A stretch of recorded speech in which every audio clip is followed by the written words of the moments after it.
नबी करीम सल्लल्लाहु अलैहि वसल्लम ने अंसार नूं एक बार सद के आख्या भी आओ एक इलाका है वो मैं तुहाडे नां लिख दियां। ते अनुसार आखन लगे या रसूल अल्लाह जे तो इन्ना महाजरां नूं भी देना तो फिर सानूं भी दे दो, तो जे उन्हां नूं नहीं देना तो सानूं भी रहन दो। आपने फरमाया चलो अच्छा रहन दो, तुसीं इस तरह करो भी सबर कोलों काम लो, अल्लाह पाक तुहाडे सबर का फल तुहानूं जरूर देगा। तो तुसीं इन्हां नूं खेतीबाड़ी की जाच नहींगी तो इन्हां नूं अपने नाल शामिल करके तो कुछ इन्हां नूं भी दे दिया करो।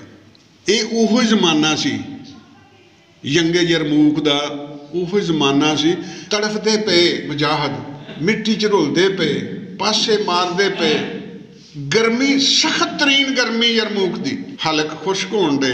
एक बंदा मश्क लैके लंघिया तो उन्हें आवाज़ दी मैनू पानी पियाई। वो छितना उधर होया तो उन्हें चनू एक होर बंदे आवाज़ मारी और मैनू भी पानी पिलाई।